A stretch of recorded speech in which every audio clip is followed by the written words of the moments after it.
হযরত হানজালা রাদিয়াল্লাহু তাআলা আনহু হঠাৎ করে চিল্লাইতেছেন, নাফাকা হানজালা, নাফাকা নাফাকা হানজালা।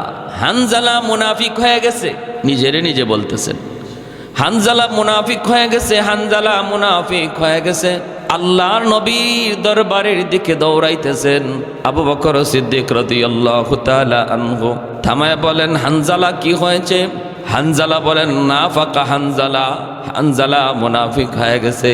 আবু বকর সিদ্দিক বলতেছেন, হানজালা তুমি কও কি? একটু মাথায় হুঁশ রেখে কথা বলো। কি বলতেছো তুমি? কি বলতেছো তুমি? একটু ভালো করে বুঝায় বলো। কি কও তুমি মুনাফিক হয়ে গেছো? কে বলছে তোমারে মুনাফিক হয়ে গেছো? হানজালা বলতেছে, আবু বকর ভাইরে, আমি কিন্তু মুনাফিক হয়ে গেছি। বলে কেমনে, কিভাবে একটু বুঝায় কও। আবু বকর ভয়ে কাঁপতেছেন, কি ব্যাপার একটু বুঝায় বলো। হানজালা বলেন, নবীর দরবারে যতক্ষণ আমি থাকি ততক্ষণ আমার অবস্থা থাকে একরকম, আর যখনই বিবি বাচ্চা ঘরে চলে আসি তখনই অবস্থা হয়ে যায় ভিন্ন রকম। নবীর কাছে থাকলে আমি বুঝাই আমি একরকম, ঘরে আসলে আমি হয়ে যাই অন্য রকম। মসজিদে থাকলে আমার দিল থাকে একরকম, ঘরে গেলে দিল হয়ে যায় ভিন্ন রকম। দোকানে বসলে পরে হয়ে যায় আমি অন্য রকম। আমার আচরণ, আমার কথা, আমার আখলাক, আমার ব্যবহার মসজিদের ব্যবহারের মতো হয় না। এটাই তো মুনাফিকের আলামত, এটাই তো মুনাফিকের লক্ষণ। মুনাফিক জায়গায় জায়গায় ভিন্ন রূপ ধরে, আর মুমিন সব জায়গায় এক রূপ নিয়ে চলে। মুমিন মসজিদের ভিতরে যেমন, মসজিদের বাইরেও তেমন। মসজিদে আল্লাহর ডরায়, দোকানে বসলেও আল্লাহর ডরায়। মসজিদে আল্লাহকে ভয় পায়, ঘরে গেলেও আল্লাহকে ভয় পায়। এতে হলো মুমিনের আলামত। আর ভিন্নতা যার ভিতরে আসে এটা তো মুনাফিকের আলামত। যেই মাত্র হানজালা এমন কথা বলছেন, সাথে সাথে আবু বকর সিদ্দিক রাদিয়াল্লাহু তাআলা আনহু চিৎকার দিয়া বলেন, তাহলে হানজালা যদি এই কারণে মুনাফিক হয়ে যায়, আমি আবু বকরও মুনাফিক হয়ে গেছি। এই কারণে যদি মুনাফিক হয় তাহলে আমি আবু বকর মুনাফিক হয়ে গেছি। তাড়াতাড়ি চলো আল্লাহর নবীর কাছে, সমাধান জেনে নেই, সমাধান জেনে নেই, বাঁচার উপায় কি একটু বুঝে আসি। দুজন পেরেশান হয়ে নবীর দরবারে হাজির। আল্লাহর নবীর কাছে দুজন পেরেশান হয়ে নবীকে ডাক দিয়ে বলতেছেন, ইয়া রাসূলুল্লাহ, আমরা বড় পেরেশান হয়ে আপনার কাছে এসেছি গো নবী। ওগো নবীজি, আমরা বড় ভয়ে আছি, আতঙ্কে আছি। বলে কি নিয়ে? বলে আমাদের ঈমান লইয়া আমরা বড় আতঙ্কে আছি, ভয়ে আছি। নবী বলেন, কি হয়েছে? বলে, ইয়া রাসূলুল্লাহ, মনে হচ্ছে আমাদের ঈমান চলে যায়, আবার ঈমান মাঝে মাঝে আসে। আমরা মনে হয় মুনাফিক হয়ে গেছি, মুনাফিক। নবী বলতেছেন, কোন কারণে? আবু বকর সিদ্দিক কান্দেন, হানজালা কান্দেন। নবী বলেন, বলো না কি হয়েছে, একটু খুলে বলো। হানজালা কয়, নবী গো, যতক্ষণ আপনার কাছে থাকি ততক্ষণ আমাদের দিল শান্ত থাকে। আমরা আমাদের দিলের হালত আমরা একরকম বুঝি। যখনই মসজিদ থেকে বের হয়, যখনই ঘরে যাই, বিবি বাচ্চার কাছে যাই, যখনই সমাজের সাথে তাল মিলাই, যখনই আমরা আমাদের ব্যবসার প্রতিষ্ঠানে যাই, তখনই আমাদের চেহারা অন্যরকম হয়ে যায়, দিলের হালত পরিবর্তন হয়ে যায়। ইয়া রাসূলুল্লাহ, এটা তো মুনাফিকের আলামত। মুনাফিকের হালত হলো সে ভিন্ন জায়গায় ভিন্ন রূপ নেয়, এক এক জায়গায় এক এক রূপ নেয়, এটা হলো মুনাফিকের আলামত। তাহলে আমরা তো মুনাফিক হয়ে গেছি, মুনাফিক।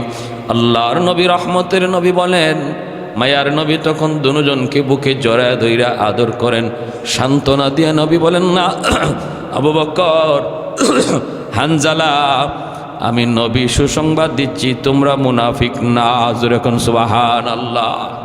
এ হানজালা, আবু বকর, মুনাফিক কারা কারা এটা আমি নবীও জানি না, যদি আল্লাহ আমাকে না জানায়। জোরে কোন না সুবহানাল্লাহ। মুনাফিকের হালত হলো কলিজার ভিতর, নেফাকের অবস্থান হলো কলিজার ভিতর, অন্তরের ভিতরে।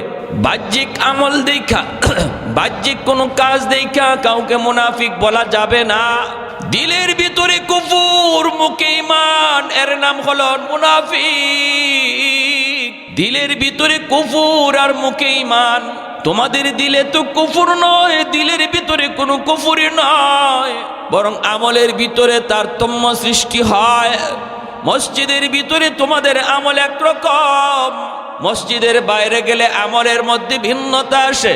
আমলের ভিন্নতার দ্বারা মুনাফিক হয় না, ইমানের ভিন্নতার দ্বারা মুনাফিক হয়। জোরে বলি সুবহানাল্লাহ।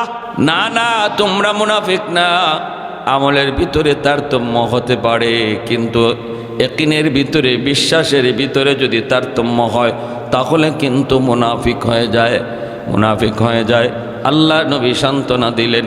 সাহাবায়ে কেরাম রাদিয়াল্লাহু তাআলা আনহুমের ভিতরেও কি পরিমাণ ভয় ছিল, কি পরিমাণ ভয়, কিন্তু আমাদের অন্তরে বিন্দু পরিমাণ ভয় নাই। আমাদের চালচলনে বোঝা যায় মুসলমানের ঘরে জন্ম নিয়া আমি তো মুসলমান, নিশ্চিত মুসলমান। আমার মুসলমানি যাবে কোথায়? আমি ইমানদারের ঘরে জন্ম নিছি, আমার ইমান যাবে কোথায়? এক নাম্বার কারণ হলো শরীয়তের কোনো বিধিবিধান, অকাট্য বিধিবিধানের একটাকে যদি কেউ অস্বীকার করে অথবা মজাক করে, ঠাট্টা করে, সাথে সাথে ইমান থাকে না যায়। দূরে বলেন, থাকে না যায়? যায়। এজন্য বলি, শরীয়ত যেগুলাকে হালাল বলেছে, যেগুলাকে হারাম বলেছে, এই সমস্ত হালাল জিনিসকে 100% হালাল জানতে হবে। যেগুলাকে শরীয়ত হারাম বলেছে, প্রত্যেকটা হারাম জিনিসকে অন্তর থেকে হারাম জানতে হবে। যদি আপনি এই হাজারো হারামের ভিতরে একটা হারাম, যেটাকে যে কোনো একটা হারাম অস্বীকার করলেন অথবা এটা মানতে পারলেন না, তাহলে ইমান থাকে না যায়? যায়। তাহলে কি বুঝলাম আমরা? ইমানদার হতে হলে সব মানতে হয়, আর কাফের হতে হলে সব ছাড়তে হয় না, সব অস্বীকার করতে হয় না, একটা অস্বীকার করলেই কাফের হয়ে যায়। এই জন্যই নবীজি বলেছেন কাফির হওয়াটা এতটা সহজ হয়ে যাবে যে এই মুমিন এই কাফির, এই মুমিন এই কাফির। এজন্য আমরা আমাদের কথা বলবো, খেলাধুলা হারাম, হ্যাঁ আমি আপনি দেখতেছেন হারাম কাজ করতেছেন, অন্তত হৃদয়ের ভিতরে, মনের ভিতরে নিজের অপরাধী ভাবেন, অপরাধী, তো ইমান থাকবে। আর যদি এখানে অহংকারী দেখান, আমি কি কম বুঝি, আর এটা হারামের কি হইল, এখানে ক্ষতির কি হচ্ছে? কাতার একটা মুসলিম দেশ বিশ্বকাপের আয়োজন করছে, ইসলামের দাওয়াত দিতেছে, কোরআনে আয়াত হাদিস লিখে ইসলামের দাওয়াত দিচ্ছে, এতে ক্ষতির কি হলো? হারাম কাজের আয়োজন কইরা ইসলামের দাওয়াত দেওয়াও হারাম। হারামের মাধ্যমে ইসলামের পথে কাউকে ডাকা, এটাও কি? জোরে কন, জোরে কন, হারাম। কোনো ওয়াজ মাহফিলে কর্তৃপক্ষ যদি মনে করে যে মানুষ যখন আয় না দিনের কথা শুনতে, হুজুরের কথা শুনতে, মমতাজরে লই এই মাসকে, আর হুজুর উঠবার আগে মমতাজ গান গাইব, মানুষ আসে না কেমনে দেখবো? ভালো করে বুঝছেন, তার উদ্দেশ্য গান শোনানো নয়, উদ্দেশ্য ভালো, উদ্দেশ্য হলো মানুষ জমানো, ওয়াজ শোনানো, কিন্তু যে পদ্ধতিটা নিছে এটা হালাল না হারাম? কোনো গায়িকা, কোনো নায়িকা আইনা মানুষ জমাইয়া তারপরে ওয়াজ শোনাবে, এমন চিন্তা যদি কেউ করে, এটা যেমন হারাম, বিশ্বকাপের আয়োজন কইরা কোরআনের আয়াত আর হাদিস লিখে দাওয়াত দেওয়া এটাও হারাম। আপনার কে বলছে মুসলমান বানাইতে? এইভাবে কে আপনার এই দায়িত্ব, এই ঠিকাদারিটা দিছে কে আপনারে? এইভাবে কাউরে মুসলমান বানানোর ঠিকাদারি আপনারে কে দিল? আপনার আল্লাহ জিজ্ঞেস করব যে ওই কি আর্জেন্টিনার প্লেয়ারগুলো মুসলমান হইল না কেন, তুই জব দিয়ে যা, জিগাইব আল্লাহ? মোটেও জিগাইতো না আল্লাহ। মুসলমান হইলি কি না হইলি কি আল্লাহর কি আসে যায়? তাম দুনিয়া সব মুসলমান, সব অমুসলিম হয়ে যাক, আল্লাহর কি আসে যায়? আল্লাহর খুদাই চলে যাবে, জবাব তারটা তা দিবে। কিন্তু আপনাকে এই পদ্ধতিতে আগাইতে গেছে কে? যদি এমনই হইতো তাহলে আল্লাহ নবী বলতেন, এরা তো এই প্রস্তাব দিছিল, মুহাম্মদ ঠিক আছে আমরা তোমার খোদার ইবাদত করব, তবে আমাদেরকে শুধু তুমি আমাদের যে হুবুল আছে, আমাদের যে মূর্তি আছে, এই মূর্তিটারও আমাদের বগলের নিচে রাখার সুযোগ দাও, আমাদের পকেটে রাখার সুযোগ দাও, তারপরে আমরা মাঝে মাঝে আমাদের এই ভগবানরাও ডাকবো, আর একবার নাও ডাকবো ভগবানরে, 10 বার ডাকবো তোমার খোদারে। আল্লাহ নবীকে রাখো। নবী যদি এই প্রস্তাবটা খালি মানতেন, এরম বহু সুযোগ ছিল যে ওরা নবীর কাছে আসার। আল্লাহ নবী নিজে যদি খালি পাশে একটা মূর্তি সাজায় রাখতেন আর বলতেন আসো আসো এক আল্লাহর দাওয়াত দিই, ওরা খালি মূর্তিটা দেখলেই হাজারো মক্কার মানুষ জমা হয়ে যেত। নবী এই সুযোগে এক আল্লাহর দাওয়াত দিয়া দিতে পারতেন, বুঝাইতে পারতেন, কৌশল নিছেন জমা করার আর দাওয়াত দিছেন এক আল্লাহর, হতে পারতো। কিন্তু একটা নজির দেখান, একটা নজির, একটা দৃষ্টান্ত দেখান, এমন কোনো দৃষ্টান্ত নাই। মদিনা শরীফে এক লোক মারা গেল, বহু আগের ঘটনা, থানবী আলাইহির রহমা কিতাবে লিখছে, কোনো কারণে তার কবর আবার খনন করতে হলো, কার কি জানি পড়লো, খনন করে দেখে যে লোকটারে তারা মাত্র কবরে রাখলো, এই লোকের লাশ কবরে নাই। এখানে একটা মহিলার লাশ, মহিলার লাশ রাখলো, পুরুষ, ভিন্ন এক মহিলার লাশ। অবাক হয়ে গেল, হইচই পড়ে গেল। হজের মৌসুম ছিল তখন, হজের মৌসুম ছিল, অনেক মানুষ এই খবর পাইয়া দেখতেও গেল। তখন মদিনায় এক লোক ছিল ফ্রান্সের, ওখান থেকে মুসলমান হয়ে সে আসছে, সেও গেছে দেখতে। এই মহিলারে কেউ চিনে না, মদিনার সব মানুষ আসছে, কেউ চিনে না এই মহিলাকে। ও ফ্রান্সের লোকটা যায়া দেখছে, ও সব দেশের লোকই তো দেখতেছে, ও দেখে চিনে ফেলছে যে আরে এই মহিলার বাড়ি তো ফ্রান্স, এখানে আসলো কেমন করে। আর আমি তো হজের মৌসুমে, হজের সফরে আসার আগে আমি তারে কোরআন পড়াই। সুবহানাল্লাহ জোরে কন। আমি তারে কোরআন পড়াই, কোরআন শিখাইছি, আমি তারে জীবিত তো আসছি, তা আল্লাহ সেখানে আসলো কেমন করে। সে আমার ছাত্রী। হইচই পড়ে গেল মদিনায়। এইবার এই লোকটাকে স্পেশাল বিমানে ফ্রান্সে পাঠানো হলো। মদিনার সরকার, সৌদির সরকার পর্যন্ত টনক নড়ে গেল ঘটনার রহস্য জানার জন্য। সে ওখানে গেল, যায় খবর নেই। আজ থেকে 1 সপ্তাহ আগে আল্লাহর বান্দী ইন্তেকাল করেছে। জিজ্ঞেস করা হয় পরিবারের সদস্যকে, ঘটনা কি একটু বলো না, কোথায় তার কবর। খুঁজে দেখে তার কবরের মধ্যেই মদিনার ওই মানুষের লাশ এখানে হাজির, মদিনার ওই পুরুষ লোকের লাশ এখানে হাজির, আর ফ্রান্সের ওই মুসলমান নারীর লাশ চলে গেছে মদিনায়। ঘটনা কি কারণে, কি জন্য, দুজনের পরিবারকে জিজ্ঞেস করা হলো। মদিনার ওই পুরুষ লোকের পরিবারকে জিজ্ঞেস করা হয়। তার স্ত্রী বলতেছে, আমার স্বামী নামাজি ছিল, সব কিছু ভালো ছিল, কিন্তু একটা অভ্যাস তার বড় খারাপ ছিল, একটা কথা তার বড় খারাপ ছিল। খারাপ অভ্যাস না, কথাটা ছিল খারাপ। কি কথা?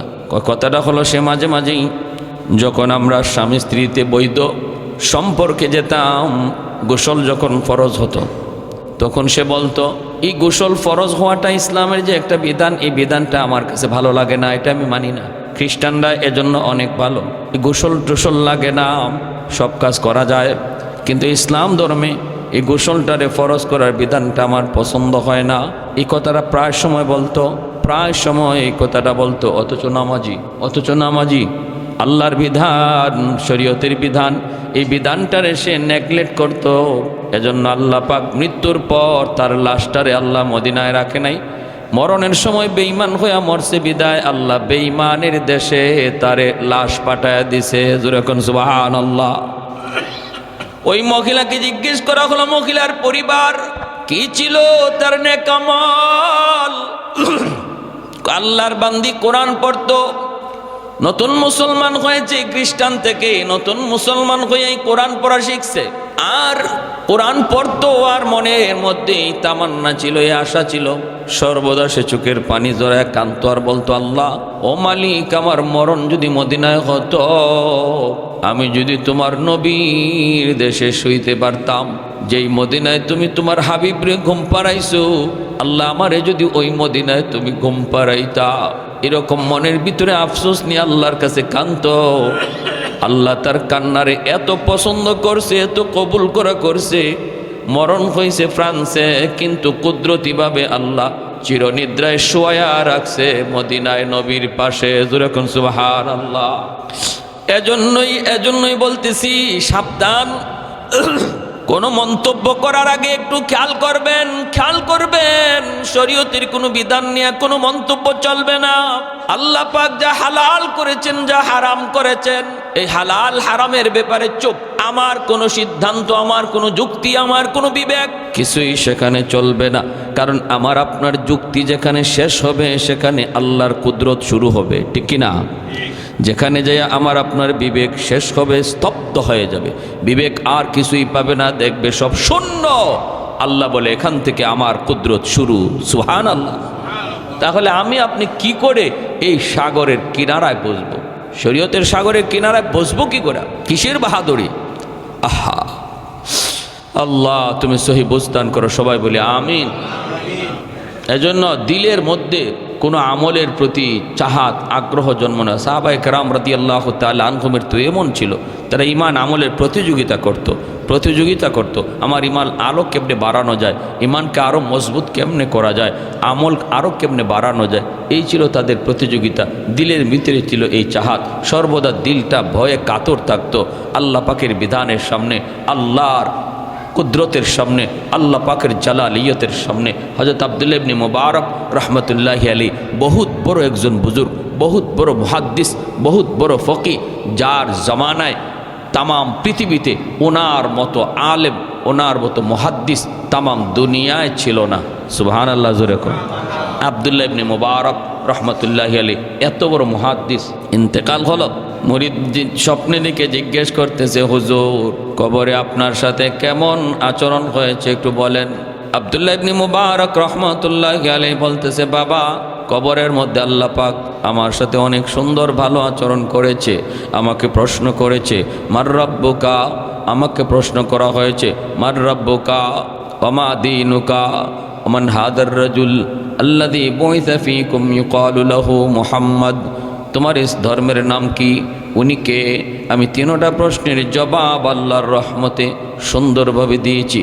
রব্বি আল্লাহ, দীনে আল ইসলাম, হাদা মুহাম্মাদুর রাসূলুল্লাহ সাল্লাল্লাহু আলাইহি ওয়াসাল্লাম।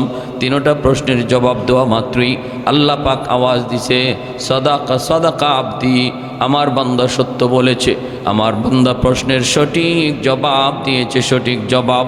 অতএব তার জন্য কবরটারে প্রশস্ত করে দাও। আফরিসুহু মিনাল জান্নাহ, আলবিসুহু মিনাল জান্নাহ, ওয়াফতাহু লাহু বাবান ইলাল জান্নাহ, তারে জান্নাতি পোশাক পরাও, জান্নাতি বিছানা বিছায় দাও। আর ওই যে জান্নাত, ওই জান্নাত থেকে কবর পর্যন্ত একটা সুরুম করে দাও, যেন সে কবরে শুয়ে শুয়া কিয়ামত পর্যন্ত জান্নাতের সুখ শান্তি পাইতে পারে। সব কিছু ঠিক আছে, আমি কবরে জান্নাতের ভিতরে আছি, জান্নাতের ভিতরে আছি, কিন্তু বাবা আমার বড় ঈর্ষা হয়। ঈর্ষা হয়। কিসের ঈর্ষা? আমার পাশের বাড়িতে ছিল যে কামার, আমার পাশের ঘরে যে থাকতো সে ছিল কামার, এই কামারও মারা গেছে। আর কামার রে আল্লাহ পাক জান্নাতে মর্যাদা আমার চেয়েও বাড়ায় দিছে। সুবহানাল্লাহ, আরো জোরে কোন। হুজুর এটা কোন কি? বলে হ, আমি তো বুঝি না। তার মর্যাদা বাইরে গেছে। চলে গেলেন, স্বপ্ন দেখা শেষ। এইবার যিনি স্বপ্ন দেখছে ইনিও কি আমাদের মতো সাধারণ মানুষ? ইনিও তো আরেক ওলি। উনি ওই কামারের ঘরে চলে গেছেন। যায় কামারের ঘরে যায় কামারের স্ত্রীকে জিজ্ঞেস করতেছেন, তোমার স্বামীর আমল কি ছিল একটু বলো, কি আমল ছিল তার একটু বলো। কেন, কি হয়েছে? আর কি হয়েছে মানে, স্বপ্ন যুগে আমি যা দেখেছি তোমার স্বামীর মর্যাদা আল্লাহ আব্দুল্লাহ ইবনে মুবারকের চেয়েও বাড়ায়া দিছে। স্ত্রীও তো অবাক হয়ে গেছে, কোন কি আপনি, এটা হতেই পারে না। আমার স্বামীর মর্যাদা এত বড় মুহাদ্দিস, এত বড় ওলি, তার চেয়েও আল্লাহ বাড়াইয়া দিছে, কোন কারণে আমার বুঝে আসে না। তাহলে আমল কি ছিল একটু বলো, আমল কি ছিল বলো। এইবার স্ত্রী বলতেছে তার দুইটা আমলের কথা আমার মনে পড়ে। এক হলো আমার স্বামী এতটাই নামাজের পাবন্দি ছিল, লোহার কাম কাজ করত। যখনই হাতুড়ি উপরে উঠাইতো লোহাকে পিটানোর জন্য, ওই অবস্থায় যদি মসজিদের মিনার থেকে আজানের আওয়াজ আসছে, আল্লাহু আকবার, আল্লাহু আকবার, আল্লাহ মহান, আল্লাহ মহান, এই বইলা যখন ডাক দিয়েছে আমার স্বামী, তখনই হাতুড়িটা আর নিচে নামায় নাই, ওখান থেকে পিছনে ফালাইয়া দিছে। ফালায় বলছে, মালিক আমিও স্বীকার করি তুমি মহান, তুমি বড়, আমার কাজ ছোট, আমার কাজ ছোট, তুমি বড়, তুমি বড়। কাজটা আগায় নাই, পিছনে ফালায়া মসজিদে দৌড় দিছে।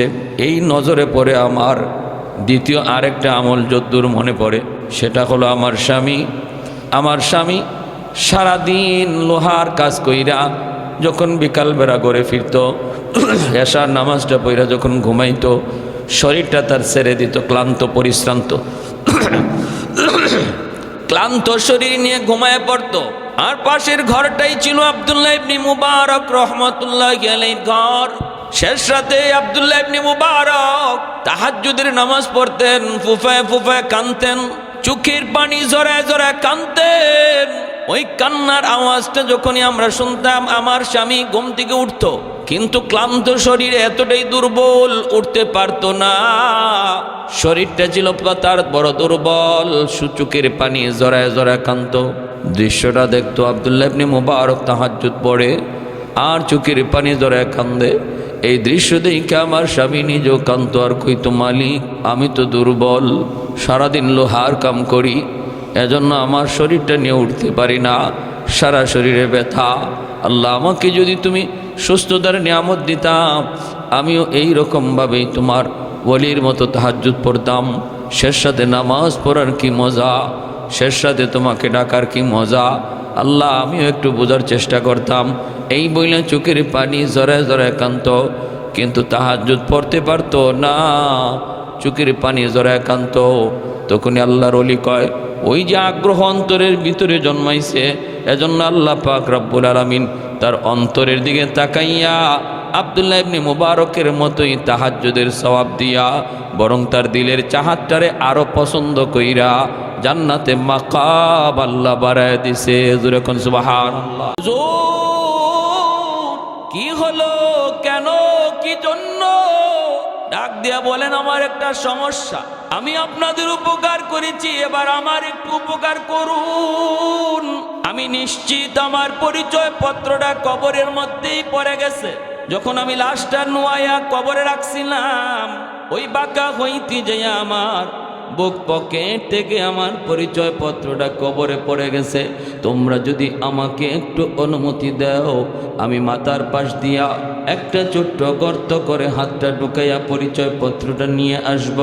যদি আপনারা আমাকে একটু অনুমতি দেন, যদি আপনারা আমাকে অনুমতি দেন। মানুষেরা কয়, কোনো অসুবিধা নাই হুজুর, এত বড় উপকার আপনি আমাদের করলেন, আমাদের কারণে আপনার ক্ষতি হবে এটা আমরা চাই না।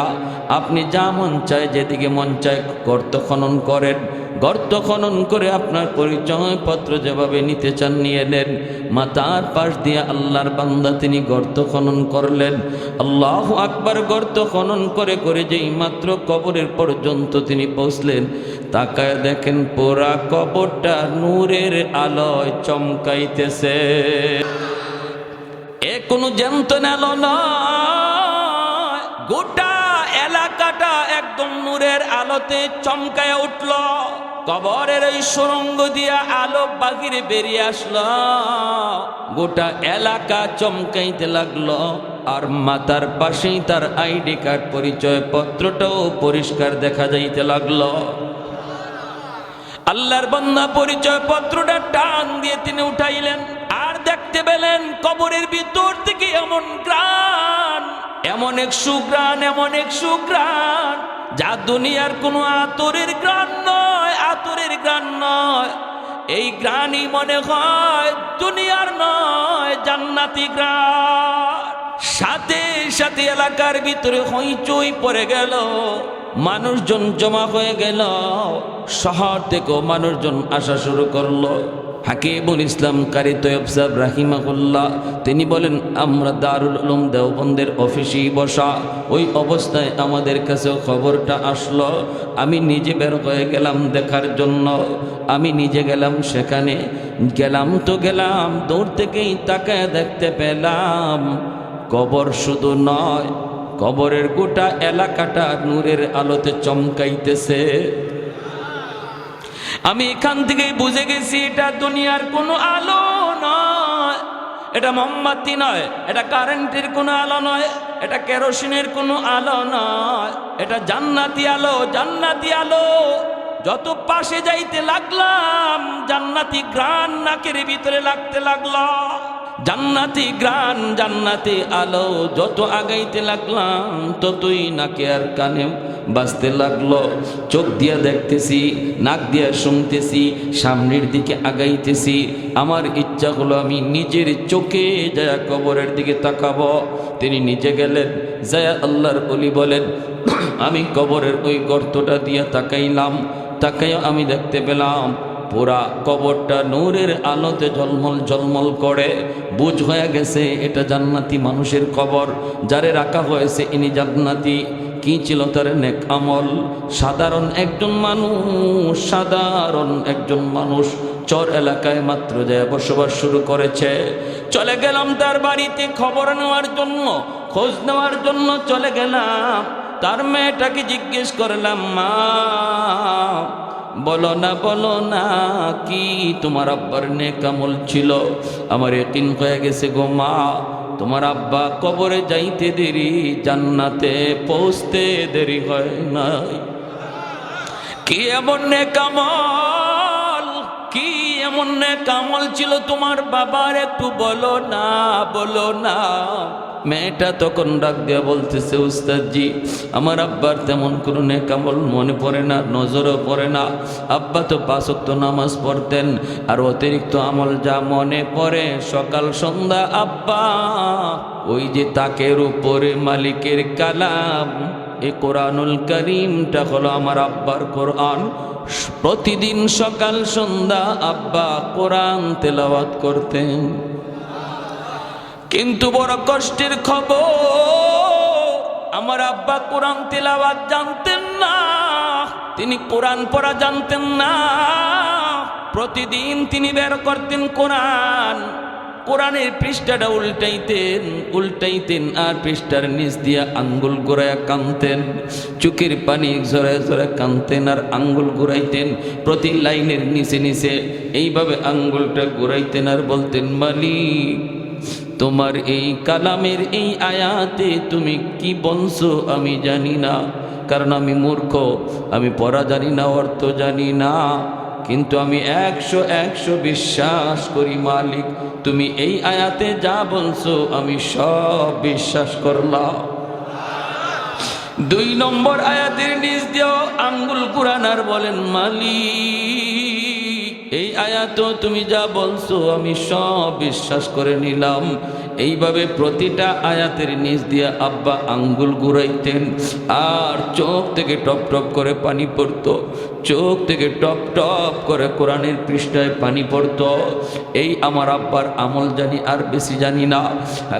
হাকিমুল ইসলাম কারি তৈয়ব সাহেব বলেন, আমি সাথে সাথে টান দিয়ে কোরআনখানা হাতে নিলাম, দেখি কোরআনখানা অনেক পুরাতন।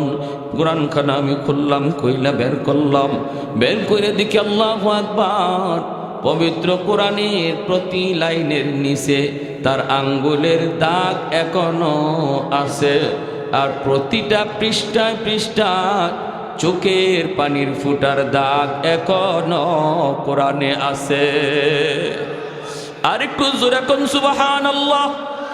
मैं तालिब मौला हूँ मेरे इश्क़ निराला, मैं तालिब मौला हूँ मेरे इश्क़ निराला, है जुमला जहाँ जिनके तजल्ली से उजाला, है जुमला जहाँ जिनके तजल्ली से उजाला, मादरूद जहाँ गैर खुदा यार नदारम, जुज़ याद खुदा ही चिदिगुर कार नदारम, जुज़ याद खुदा ही चिदिगुर कार नदारम। একটু জোরে সুরে কোন আল্লাহু আকবার, আর একটু জোরে আল্লাহু আকবার। এরে আল্লাহর গোলাম, যেই কোরআন আমার ঘরে রহমত আনে, যেই মহিলা ঘরে কোরআন তেলাওয়াত করে, এই ঘরে কোরআনের তেলাওয়াতের খাতিরে রহমত নেমে আসে। এক সময় মুসলমানের ঘরে ঘরে কোরআন তেলাওয়াতের আমল ছিল। ফজরের পরে বের হলে পরে ঘর থেকে তেলাওয়াতের আওয়াজ শোনা যাইত। এখন আর গ্রামে গঞ্জে তেলাওয়াতের আওয়াজ আর শোনা যায় না। শহরে বন্দরে শোনা তো যায় না, বরং শহরে বন্দরে গানের আওয়াজ ফজরের পরে শোনা যায়, কিন্তু মুসলমানের ঘর থেকে কোরআন তেলাওয়াতের আওয়াজ শোনা যায় না। যার কারণে আজকে আমাদের ঘর রহমত থেকে বঞ্চিত। মুসলমানের ঘরেও রহমত নাই, ঘরের ভিতরে অশান্তি, বাপ বেটায় অশান্তি, ভাই ভাই অশান্তি, স্বামী স্ত্রীর ভিতরে অশান্তি। হুজুর পানি পড়া দেন, পানি পড়া দেন, হুজুর পানি পড়া দেন, তাবিজ পড়া দেন, হুজুর পানি পড়া দেয়, তাবিজ পড়া দেয়। এই তাবিজ পড়া পানি পড়া কাম হয় না। এরপরে হুজুরকে গালাগালি। হুজুররা আজকালের হুজুররাও ভালো না, হুজুরদের পানি পড়ায় কোনো কাম হয় না, তাবিজ পড়ায় কোনো কাম হয় না। আগের যুগে হুজুররা পানি পড়া দিলে ডাইরেক্ট অ্যাকশন ছিল, এখন কি যে হলো, কিছুই তো হয় না। আমি বলি মা গো শোনো, এটা হুজুরের দোষ না, হুজুরের দোষ না। আগের যুগের হুজুররা যেই কোরআন পইরা ফু দিত, এখনের আলেমরাও এই কোরআন পইলেই ফু দেয়। আগের যুগের কোরআন তোমার ঘরে গিয়ে ঢুকবার দরজা পাইতো, কারণ ওই সময় মুসলমানের ঘরে কোরআন তেলাওয়াত হয়, রহমতের দরজা খোলা, আর আল্লাহর কালাম রহমতের দরজা ছাড়া ঢুকে না। কিনা জোরে কর, বর্তমান জমানার মুসলমানের ঘরগুলি রহমতের দরওয়াজা বন্ধ হয়ে আছে। আজকে মুসলমানের ঘরে স্টার জলসা চলে, মুসলমানের ঘরে খেলাধুলার আয়োজন চলে, মুসলমানের ঘরে ইন্ডিয়ান নাটক সিনেমা চলে, কিন্তু দিনকে দিন সপ্তাহে সপ্তাহ মাসকে মাস চলে যায়, তেলাওয়াত হয় না, ঠিক না? মাসকে মাস চলে যায়, কোরআন তেলাওয়াত হয় না। টেলিভিশনের পর্দা আছে, টেলিভিশনের কভার পাওয়া যায়, অথচ আল্লাহর কালাম কোরআনের বস্তুনি পাওয়া যায় না।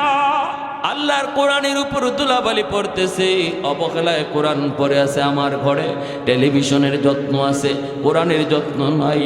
আগের যুগে কোরআন তেলাওয়াত হইতো সকাল সন্ধ্যা, এখন হয় না মাসকে মাস। এজন্য এখনের যুগে মুসলমানের ঘরের রহমতের দরজা বন্ধ, গান বাজনা হয় প্রতিদিন, গজবের দরজা খোলা। আমার টেলিভিশন প্রতিদিন চলে, কিন্তু কোরআন তেলাওয়াত প্রতিদিন চলে না। টেলিভিশন প্রতিদিন অন হয়, কোরআন কোনোদিন ওপেন হয় না। এজন্য রহমতের দরজা বন্ধ, গজবের দরজা খোলা। হুজুর পানি পড়া দেয় ঠিক, তাবিজ পড়া দেয় ঠিক, যায় আপনার ঘরে ঢুকার জন্য, যায় দেখে রহমতের দরজা বন্ধ, গজবের দরজা খোলা। আল্লাহর কোরআন রহমতের দরজা ছাড়া ঢুকে না, এজন্যই তো হয় না। নতুবা কোরআনের অ্যাকশন আসেনি না নাই? ফখরে বাঙ্গাল রহমতুল্লাহি আলাইহি বহুত বড় বুজুর্গ ছিলেন। একবার এক নাস্তিক ট্রেনের মধ্যে হুজুরে পায়া কয়, কি শুনবেন? কয়, হুজুর এই সাধারণ মানুষ আর কত ধোঁকা দিয়ে আপনারা চলবেন? নাউজুবিল্লাহ, আসতে নাস্তিকগুলির কথা তো এইটাই পেরে। সাধারণ মানুষ আর কত বোকা বানাইবেন? হুজুর কয়, কি বোকা বানাইলাম?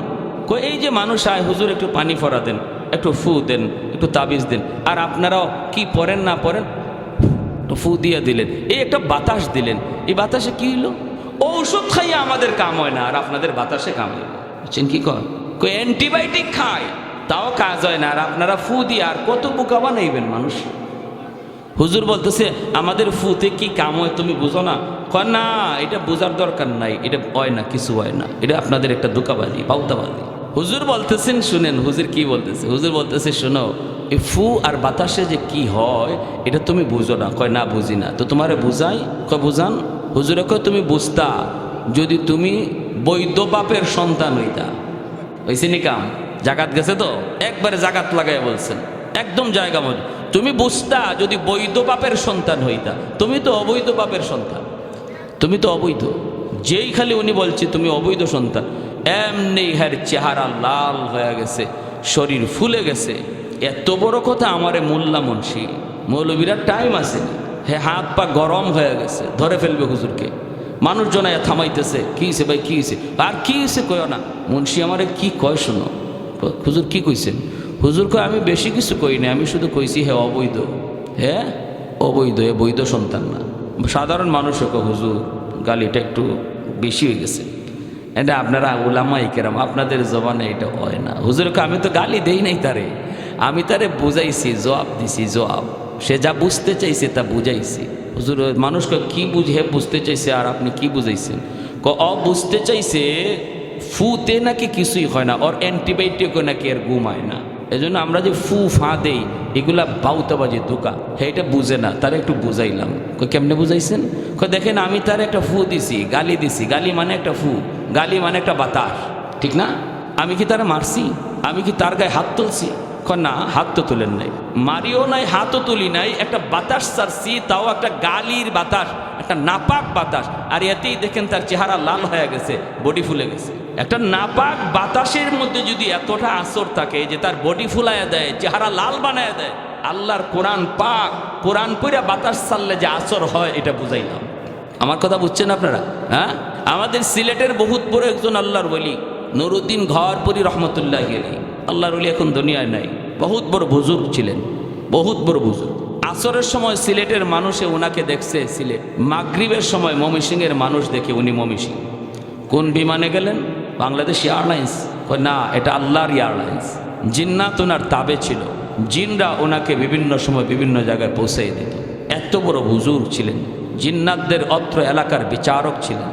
তো শনি মঙ্গলবারে ইনি ফু দিতেন, শনি মঙ্গলবারে পানি পড়া দিতেন। পানি পড়া, আপনারা পানি পড়া বুঝেন? হ্যাঁ, হাজার হাজার মানুষ শনি মঙ্গলবারে পানি পড়া নেওয়ার জন্য গহরপুর আসতো সিলেট। আর মাদ্রাসার সামনে বিশাল একটা পুকুর। তো হুজুর ব্যস্ত মানুষ, কোন দিক থেকে কোন দিকে যান, এত মানুষকে ফু দিবেন, পানি পড়া দিবেন কেমন করে? এটারও তো একটা টাইম লাগবে। হাজার হাজার মানুষ সবাইরে যদি ফু দিতে চান, ওনার তো আর অন্য কোনো কাজ করার সুযোগই থাকবে না। এজন্য উনি বলতেন কি, শোনো, আমি পুকুরে ফু দিয়া গেলাম, তোমরা পানি নিয়ে যাও। মাদ্রাসার সামনের বিশাল বড় পুকুরে উনি ফু দিয়া চলে যেতেন, আর মানুষ এই পুকুর থেকে এরকম বোতল বইরা বইরা পানি নিত, আর কাম হয়ে যেত। এখন একজন ভক্ত, হুজুরের খুব কঠিন ভক্ত, সে এরকম কাচের একটা জগ নিয়া, জগের মধ্যে পানি লইয়া হুজুরের কাছে আসছে। লন্ডনী মানুষ, হুজুর লন্ডন গেলে তার বাসায় থাকে। আর সে দেশে আসছে, আইসা কয়, হজরত আমার এই জগে, এই কাচের জগে আপনি ফু দেন। হুজুর বলতেছে, কেন? আমি তো পুকুরে ফু দিলাম। কয়, পুকুরে ফু দিছেন হজরত, ভালো কথা, কিন্তু আমার ইয়াকিন কম হয়। এত বড় পুকুর, আপনি এদিকে ফু দিলেন, ওই ফু ওদিকে যাবে কেমন করে? ফু দিছেন আপনি এখানে, এই ফু ওদিকে কেমনে যাবে? হুজুর বলতেছে, তুমি বুঝো না কেমনে যায়? কয়, না, আমার ইয়াকিন হয় না হুজুর, আমি আল্লাহর দোহাই, আপনি আমার এই খাস আমার এই জগটার মধ্যে একটা ফু দেন, এই পানি পড়াটা আমি লন্ডন নিব। হুজুর কয়, আচ্ছা ঠিক আছে, তোমার ইয়াকিন হয় না, ইয়াকিন হবে এখন। তুমি জগটা ভালো করে ধরো, জগটা ভালো করে ধরো, আমি তোমার জগে ফু দিচ্ছি। আর আমার ফু, পুকুরের এক কোনার ফু আরেক কোনায় কেমনে যায় এখন বুঝে আসবে। কাচের জগটা এইভাবে ধরে রাখছে, উনি আমাদের উস্তাদগুন পাশে দাঁড়ানো, যারা নিজের চোখে দেখছে। আল্লাহর ওলি বের হয়ে যাবেন আর বলতেছেন, জগ ধরছো? ধরছি তো হুজুর। ভালো করে ধরো। হুজুর, 2 হাত দিয়ে ধরছি। তো হুজুরে যাইয়েই বলেন, ঠিক আছে। একটা ফু দিয়েছেন, ফু দেওয়ার সাথে সাথে এই কাচের জগ টাস টাস করে ফেটে গেল, আর পানিগুলা মাটিতে পড়ে গেল। কাচের জগ টাস টাস করে ভাঙিয়ে চুর একবারে চুরমার। হুজুর বলতেছেন, পানি কই? হুজুর মাপ চাই, আমার বিয়াদবি হয়ে গেছে, আমি বুঝি নাই হুজুর। এখন বুঝেছে তো, হ্যাঁ? এজন্য মনে রাখবেন, ওলামায়ে কেরাম আল্লাহর কালাম পড়েই আপনার পানি পড়া দেয়, তাবিজ পড়া দেয়, আপনার ফু দেয়। যদি কাজ না হয়, এটা আলেমের দোষ নয়, কোরআনের কোনো সমস্যা নয়। সমস্যা যে ঘরে যাওয়ার কথা, এই ঘরের। সবাই জি কর না, আমার কথা একমত না আপনারা? এটা তো আমাদের নিজের চোখে দেখা। বলুন, এই পরিবর্তন আজ সমাজে হয়েছে কিনা? এক জমানায় কোরআন তেলাওয়াত ফজরের পরে ঘরে ঘরে শোনা যাইতো কি যাইতো না? মুরব্বীদের তেলাওয়াত গানে ভাসত। আর এখন মুসলমানের ঘরের পাশ দিয়া ফজরের পরে যদি যাওয়া হয় কোনো গ্রামের ভিতর দিয়া, মনে হয় সব মানুষ মরেই গেছে। রাতের বেলাও চুরি করাটা এত কঠিন, এত সহজ না। ফজরের পরে চুরি করা যত সহজ। এর মাঝে তো এখন বিশ্বকাপ, কি কাপ চলছে? রাত 3টে পর্যন্ত ভোলা মানুষ সজাগ। বাপরে বাপ, গত রাত ঘুমাইতে পারছেন আপনারা? কিন্তু আমরা শহরের মানুষের ঘুম বিনাশ, বম আর বম। এই পোলা যারা 3টে সাড়ে 3টে পর্যন্ত খেলা দেখলো, হে তাজ্জুদ পড়ছে না? ফজরই কইতে পারে নাই, ফজরই তো কইতে পারে নাই। যার কারণে আজকে আমাদের সমাজে অশান্তি, ঘরে অশান্তি, দেশে অশান্তি, ভাই ভাইয়ে দ্বন্দ্ব, বাপ বেটায় দ্বন্দ্ব, স্বামী স্ত্রীর ভিতরে বেমিল, স্বামী স্ত্রীর ভিতরে মহব্বত কম। সব কিছুর মূল হলো রহমত নাই, ঠিক কিনা? কেন নাই? ওয়ানুনাজ্জিলু মিনাল কুরআন মা হুয়া শিফাউন ওয়া রাহমা ওয়া রাহমাতুল লিল মুমিনিন।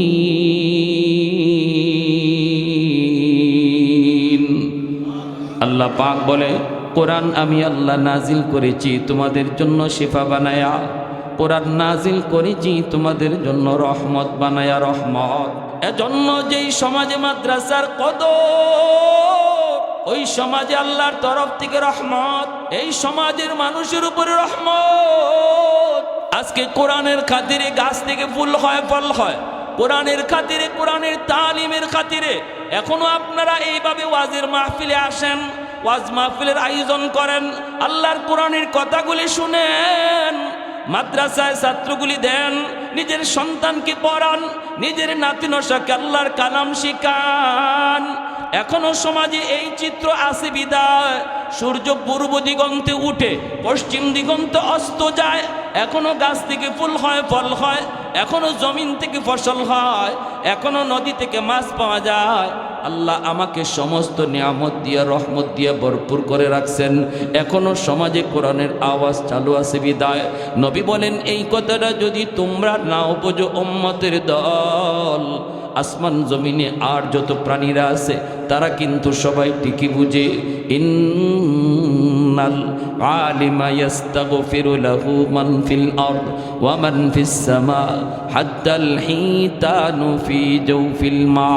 আল্লাহর নবী বলেন আসমান জমিনের ভিতরে আর যত মাখলুক তোমরা দেখো, ওই যে দেখো জঙ্গলের বাঘ, ওই যে দেখো জঙ্গলের ভাল্লুক, ওই যে দেখো গর্তের পিপিলিকা আর সাপ, পানির নিচের মাছ, এমনকি গাছের পাতাটা পর্যন্ত এই কথা ভালো করে বুঝে কাদের খাতিরে আল্লাহ জগৎ টিকায় রাখলো। এজন্য নবী বলে পানির নিচের মাছও সর্বদা আল্লাহর কাছে দোয়া করে, গর্তের পিপিলিকাও আল্লাহর কাছে দোয়া করে, জঙ্গলের বাঘেও আল্লাহর কাছে দোয়া করে। মালিক সমাজে উলামায়ে কেরামের সংখ্যা তুমি বাড়ায় দাও, ঘরে ঘরে হাফেজে কোরআন তুমি কবুল করে নাও। আল্লাহ প্রতিটা সমাজে তুমি মাদ্রাসা কবুল করে নাও, কারণ এই মাদ্রাসার খাতিরে আমি জঙ্গলের বাঘ এখনো বেঁচে আছি, এই তালেবে এলেম ছোট্ট ছোট্ট ছাত্রদের খাতিরে আমি গর্তের পিপিলিকা এখনো বেঁচে আছি, আমি সাপ এখনো বেঁচে আছি, পানির নিচের মাছ আল্লাহর কাছে এই দোয়া করে। মায়ার নবী বলেন উম্মত এই সূক্ষ্ম কথাটি যদি তোমরা নাও বুঝো, আসমান জমিনের শত মাখলুক তারা ঠিকই বুঝে। যেরকম সুবহানাল্লাহ। এজন্যই উলামায়ে কেরামকে মানুষেরা মহব্বত করে, জিন্নাতেরাও মহব্বত করে, বাঘ ভাল্লুকেরাও শ্রদ্ধা করে। উলামায়ে কেরাম যাদের খাতিরে আল্লাহ জগৎ টিকায় রাখলো, যেই কোরআনের খাতিরে আল্লাহ জগৎ এখনো বাঁচায় রাখলো, ওদেরকে দেখলে পরে বাঘ ভাল্লুকও শ্রদ্ধা করে। মুজাদ্দিদ আল-ফিসানি রহমাতুল্লাহি আলাইহিকে বাদশা আকবর জেলখানায় ছেড়ে দিল, আর ওই জেলখানার ভিতরে বাঘ ছেড়ে দিল। উদ্দেশ্য হলো এই রয়্যাল বেঙ্গল টাইগার মুজাদ্দিদ আল-ফিসানিকে কামড়ায় কামড়ায় খাবে, কলিজা খাবে, রক্ত খাবে, মাংস খাবে।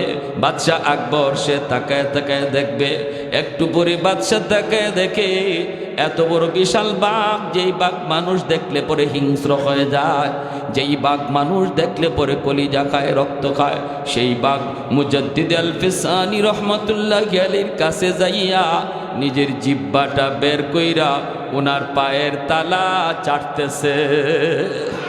সুবহানাল্লাহ, আরো জোরে। পায়ের ধুলাবালিগুলি চাটতেছে, পায়ের ধুলাবালিগুলি চাটতেছে। হায় হায় হায় হায়। বাদশা আকবর বলে যারে খাওয়ার জন্য দিলাম, বাঘ তার কাছে যে সারেন্ডার করলো, যেন বাঘ তারে বহু আগ থেকে চিনে, বহু আগ থেকে যেন তারে চিনে। তাও শুধু না, খেদমত শুরু করে দিছে, পায়ের তালার ধুলাবালি চাটতেছে, পায়ের তালার ধুলাবালি চাটতেছে, ধুলাবালি চাটতেছে। পায়েরা বন্ধুরা, আমাদের সিলেটের আব্দুল হামিদ সাহেব রাহিমাহুল্লাহ, রশিদপুরের শেখ সাহেব হুজুর তাকে বলা হয়। আমাদের উস্তাদদের মুখে শুনেছি রশিদপুর চৌমুহনা শ্রীমঙ্গল চা বাগানের ভিতরে একটা চৌমুহনী আছে, এই জায়গাটার ভিতরে একটা বাঘ, বাগান থেকে এসে বসা, মানুষজন বাজারে যেতে পারে না, কেউ বাজারে যেতে পারে না, বাঘটা রাস্তার মধ্যে বসে রয়েছে, কেউ যেতে পারে না, দূরে সবাই দাঁড়ায় রয়েছে। আল্লাহর ওলি বাজারে যাবেন, মানুষজন ডাক দিয়ে কয় হুজুর সামনে যায় না। বলে কেন? কয় বাঘ রাস্তায় বসে আছে। আল্লাহর ওলি তিনি আস্তে করে সামনে আগাইলেন। কুতবুল আলম শাইখুল ইসলাম হুসাইন আহমদ মাদানী রহমাতুল্লাহি আলাইহির সুযোগ্য শাগরাত খলিফা, আর সামনের দিকে আগান। মানুষজন দোহাই দেয়, হুজুর যায়েন না, যায়েন না, হুজুর আপনি যায়েন না, হুজুর আপনি যায়েন না। কিন্তু হাজারো মানুষ দেখতেছে। আল্লাহর ওলি ওই বাঘের কাছে গেলেন, যাইয়া তিনি বাঘের কাছে যাইয়া বাঘের শরীরের সাথে নিজের শরীর লাগায়া বসলেন। বাঘটা তখনও কোনো হামলা করে না, বরং আল্লাহর ওলির দিকে তাকাইয়া লেজ নাড়া শুরু করছে। সুবহানাল্লাহ। লেজ নাড়ে আর বোঝায়, হুজুর আমি আপনাকে চিনে ফেলেছি, আপনার সিনার মধ্যে আমার মাওলার কালা, আপনার সিনার ভিতরে আমার মালিকের কালা। আল্লাহ আপনার খাতিরে আমারে বাঁচায় রাখছে, আল্লাহ আপনার খাতিরে জমিন টিকায় রাখছে, আসমান টিকায় রাখলো। হুজুর আমি আপনাকে চিনে ফেলেছি। আল্লাহর ওলির পাশে যাইয়া ওই বাঘের কান ধরলেন।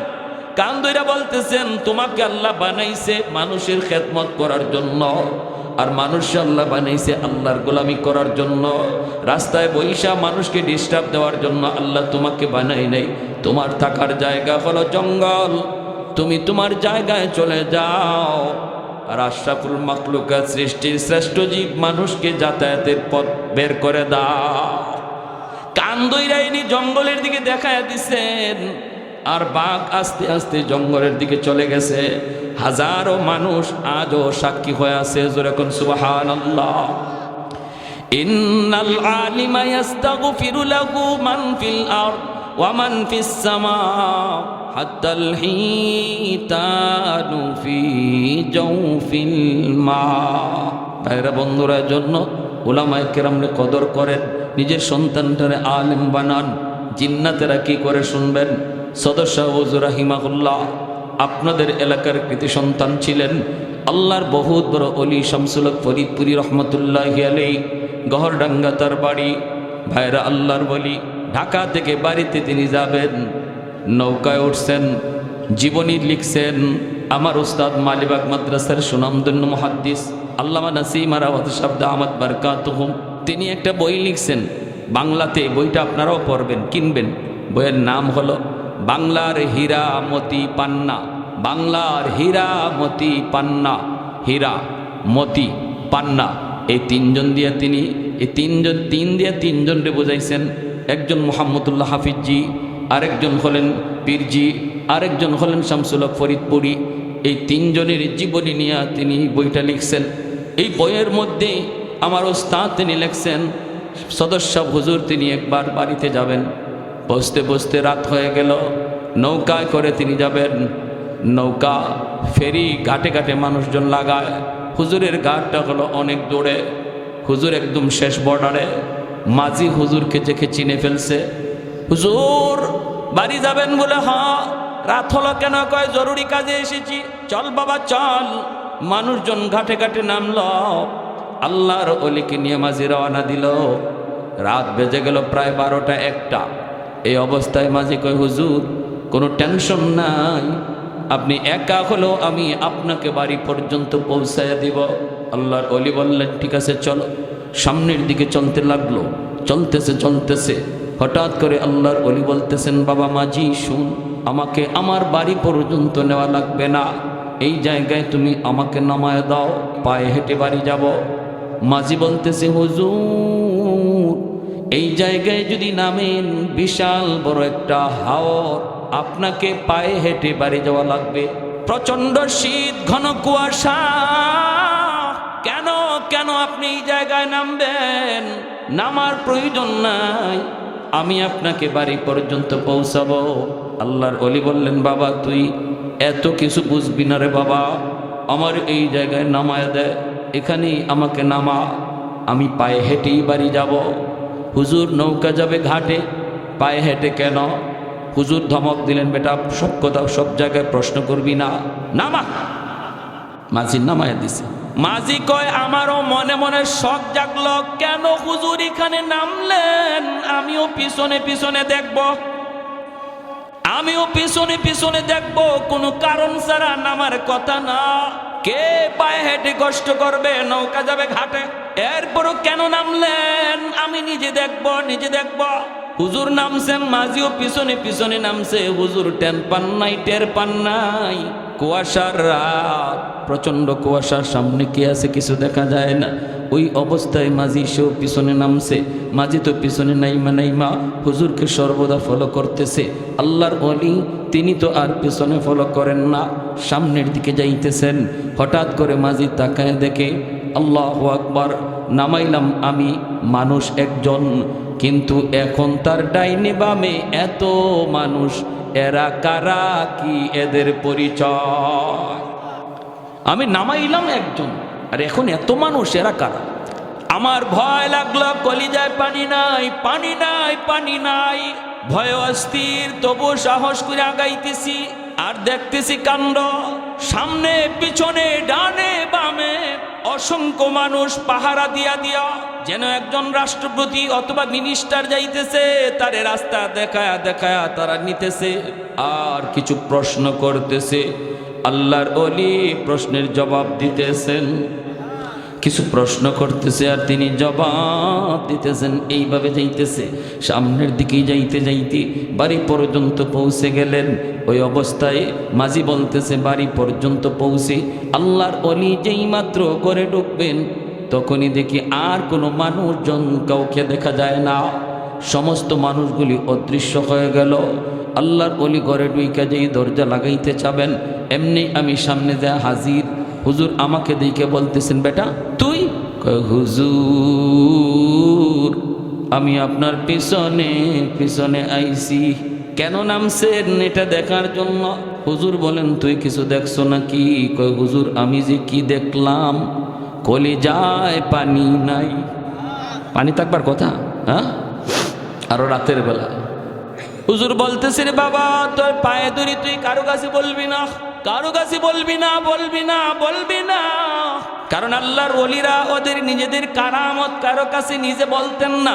কেউ যদি দেখেও তারে নিষেধ করতেন। এটা হক্কানি আল্লাহওয়ালা চিনার লক্ষণ আর আলামত। ভণ্ড যদি হয় একটু বলে 10 গুণ, ঠিক না? এটা হলো বেজাল্লা, বেজাল্লা চিনবার আলামত।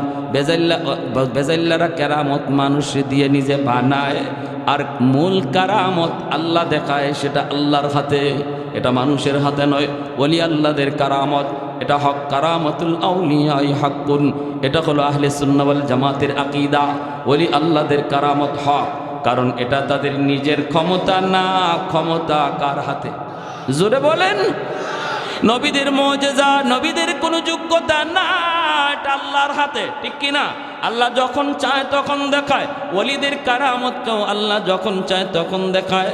এজন্য হক্কানি ওলি আল্লাহ যারা, এরা নিজেদের কারামত কারো কাছে বড়াই করে বাহাদুরি করে বলতেন না।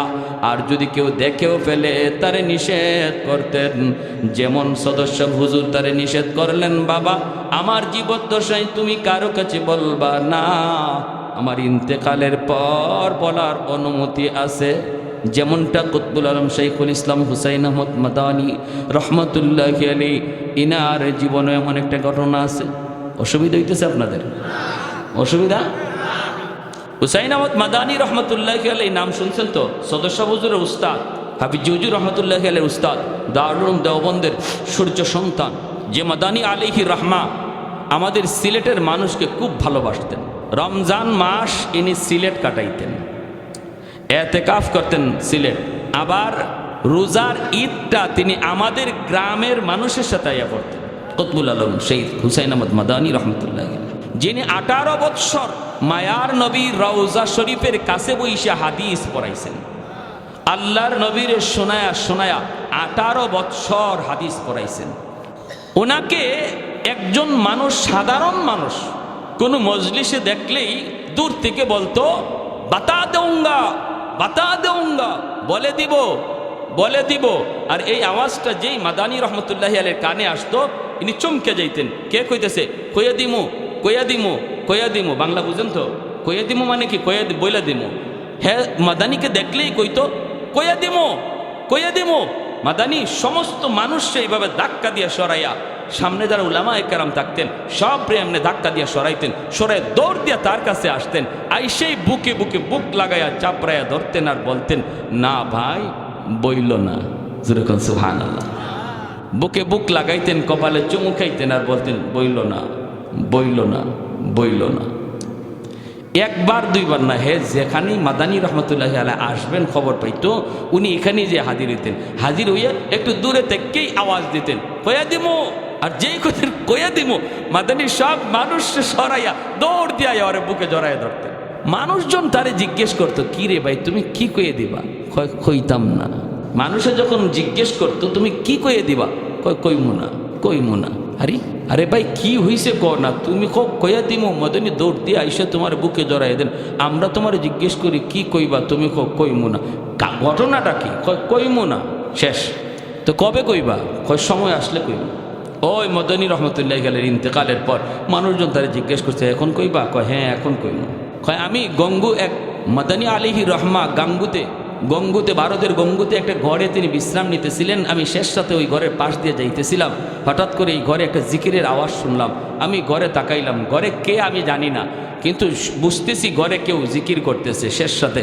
তখন আমি ওই ঘরের দিকে তাকায়া দেখি ওই মানুষটার জিকিরের তালে তালে ঘরের দরজা জানালাও জিকির করতেছে। এমনকি ঘরের দেয়াল, এই যে দাফনা আছে এগুলো তেমন তো পাকা, ওই সময় তো পাকা ছিল না, কাঁচা দেয়ালগুলিও লাফাইতেছে জিকিরের তালে তালে। তো আমি তখন বাহিরে দাঁড়াইছিলাম যে কে ভিতরে এইভাবে জিকির করে, যার জিকিরের সাথে দরজা জানালাও জিকির করতেছে তারে একটু দেখা দরকার। আমি একটু বাহিরে দাঁড়ায় অপেক্ষা করতেছি, দেখি কে বের হয়। হঠাৎ করে দেখি জিকিরও শেষ, আর বের হয়েছেন তিনি আর কেউ নন, কুতবুল আলম শেখুল ইসলাম হুসাইন আহমদ মাদানী আলিহি রহমা। যেই উনি আমাকে দেখছেন আমারে জড়ায় ধরছেন, কিরে ভাই তুমি কিছু দেখছো? কয় দেখছি হুজুর। তখনই আমার বুক জড়ায় বলছে, সাবধান তুমি কারো কাছে কইও না, আমার জীবদ্দশে তুমি এগুলা কারো কাছে কইও না। এই জন্য হুজুরের জীবদ্দশে আমি বলি নাই। তো মানুষজন জিজ্ঞাসা, তুমি হুজুরের কোনো মজলিসে দেখলে দূর থেকে কয়ে দিমু এইভাবে এরম করছো কেন? কইরম করবো না তো কি? এরপরে আমি হুজুরে এত ভক্ত হয়ে গেছি, আমি হুজুরে না দেখলে আমার কলিজা ফেটে যায়। যখন শুনি যে হুজুর অমুক জায়গায় আসছেন, এখন হুজুরের সাথে মুসাফা কর্ম বুক মিলাইমু কেমন কইরা? তোমরা উলামায়ে কেরাম হুজুরকে লইয়া এমনভাবে ভিড় দিয়া রাখো, আমরা সাধারণ মানুষ ভিতরে যাওয়ার সুযোগ আছে, আমরা দাঁড়া গেলে আমাদেরকে ফাত্তাই দেও না, তোমরা লাঠি দিয়ে বাড়ি মারো, তোমরা হাত দিয়ে ঘুষি মারো। এই অবস্থায় আমি হুজুরের সাথে বুক মিলাইমু কেমনে? এজন্য বুদ্ধি বের করছি, আমার যাওয়া লাগবে না, হুজুর আসবে। আমি যাব কেন? হুজুর আসবে। এজন্য আমি যেই মাত্র কইতাম কইয়া দিমু, তখনই দেখি আমার মনের ইচ্ছা পূরণ হয়ে যায়। হুজুর তোমরা সবরে সরাইয়া আমার সাথে এসে বুক মিলায়। তো সদস্য হুজুর রহিমাহুল্লাহ ইনিও বলতেন যে বাবা কইও না। কি ঘটনা হলো, আমি নৌকায় থাকতেই এই এলাকার জিন্নাতের সর্দার আমার কানে কানে সালাম দিয়া কয়, হুজুর আমরা দীর্ঘদিন যাবৎ আপনার অপেক্ষায়, আমাদের অনেক সমস্যা আমাদের নিজেদের ভিতরে, সবাই আমরা একমত হইছি আপনি যা সমাধান দিবেন, যা রায় দিবেন সবাই মেনে নিবে। আমরা এক বাক্যে আপনাকে মানলাম, হুজুর দয়া করে যদি একটু নামতেন, আমাদের অনেক মাসালা মাসাইলও জানার দরকার ছিল, অনেক সমস্যার সমাধানও দরকার ছিল, যদি একটু দয়া করে এখানে নামতেন, আমরা আপনাকে হাওরটা পাহারা দিয়া বাড়ি পর্যন্ত পৌঁছাবো। হুজুর হয়তো হাঁটতে আপনার একটু কষ্ট হবে, বাকি এটুকু সময়ের ভিতরে আমাদের যা জানার ছিল আমরা জেনে নেব, আর কোনো চিন্তা নাই, রাস্তাঘাট এত অন্ধকার এটাও আপনার চিনা লাগবে না, আমরাই আপনার বাড়ি পর্যন্ত পৌঁছাবো। যখন জিন্নাত সর্দার আমাকে কানে কানে এই বলছে, তখনই আমি নামবার সিদ্ধান্ত নিছি, এজন্য এখানে নামছি। আল্লাহু আকবার জোরে কোন। এজন্য আল্লাহর নবী বলেন, শোনো হক্কানি উলামায়ে কেরামের কদর মর্যাদা তোমরা যদি নাও বুঝো, আর যত মাখলুক রয়েছে মানুষ ছাড়া দানব পশু পাখি গাছপালা তরুলতা, তারা সব সময় মাদ্রাসার কদর জানে, মাদ্রাসার ছাত্রদের কদর বুঝে, উলামায়ে কেরামের কদর বুঝে, বিধায় অল টাইম গাছের পাতাটাও মাদ্রাসার জন্য আল্লাহর কাছে দোয়া করে, গাছের পাতাটা পর্যন্ত মাদ্রাসার জন্য আল্লাহর কাছে দোয়া করে।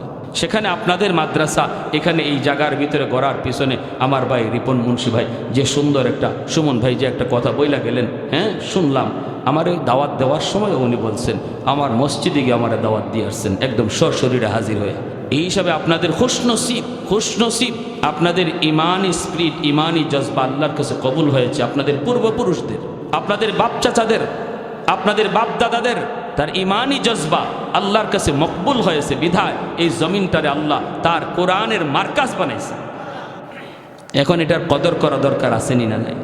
কারা কারা কদর করতে রাজি? একটু হাত উঠে আল্লাহকে দেখো। আল্লাহ তুমি কবুল করো, মঞ্জুর করো।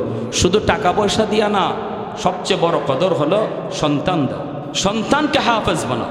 হাসরের মাঠে আল্লাহ নবীর বাপ মারে তালাশ করবেন না, হাসরের মাঠে আল্লাহ একজন হাফেজে কোরআন আর একজন আলেমের মা আর বাবাকে আল্লাহ নিজে তালাশ করবেন। মান কারা আল কোরআন ওয়া আমিলা বিমা ফিহি উলবিসা ওয়ালিদাহু তাজান ইয়াউমাল কিয়ামা। আল্লাহ বলবেন দুনিয়াতে তোমার সন্তানের মাথায় পাগড়ি পরাইছে তার উস্তাদ, আর হাসরের মাঠে আমি আল্লাহ তোমরা বাপ মার মাথায় পাগড়ি পরাবো। এতটা ইজ্জত পাবে, সম্মান পাবে একজন কোরআনওয়ালার বাপ মা। যদি সন্তান দেওয়ার বয়স না থাকে আর নাতি টার্গেট করেন যে আমার নাতিটারে হাফেজ বানাবো, আমার নাতিটারে আমি কি বানাবো, আলেম বানাবো। এরকম নিয়ত করে নেন, পাক্কা ইরাদা করেন। আল্লাহ দুনিয়াতেও দামি বানায় দিবে আপনি দাদাকে, আখরাতেও আল্লাহ দামি বানায় দিবে, আখরাতেও আল্লাহ দামি বানায় দিবে একজন হাফেজ, একজন আলেমের উসিলায়। আর যারা তাও কোনো সুযোগ নাই, মাদ্রাসার কদর করব, ছোট্ট একটি এতিম বাচ্চার লালন পালনের পুরা ব্যবস্থা আমি নিয়ে নিব। আমার এই সুযোগ নাই একজন ছেলেকে হাফেজ বানানোর, কিন্তু আমি মাদ্রাসার একটা ছেলে হাফেজ হইতে যা খরচ লাগে আমি দিব। যদি আল্লাহ এরকম তৌফিক দেয়, এরকম দায়িত্ব নিয়ে আনেন। টাকা পয়সা থাকবে না, এই যে আমার আগে হুজুর বইলা গেলে টাকা পয়সা থাকবে না, চলে যাবে, এগুলা চলে যাবে। কিন্তু যদি একটা ছেলের হাফেজ আমি বানাইয়া যাই, এটা আমার রয়ে যাবে। একজন ভাই সবার আগে কোন একটু আমার কাছে কোনো কি না, ওয়াদা না, যদি আপনারা দিল থেকে কিছু নগদ টাকা মাদ্রাসায় দিতে চান, কি কোন হুজুর লেখাইতাম, লেখানি বাকি না নগদ, আচ্ছা ঠিক আছে। যদি আপনারা মনে করেন উঠবেন না, একজন ভাই যদি উঠেন আমি কষ্ট পাবো, আর বোঝা গেল মাদ্রাসার প্রতি দরদ কম, আমি পারবো না, তৌফিক নাই, সেটা ভিন্ন কথা, কিন্তু অন্তর দিয়ে দোয়া তো করতে পারবো, এটা তো পারবো নাকি? একজন ভাই বলেন হুজুর আমি আমার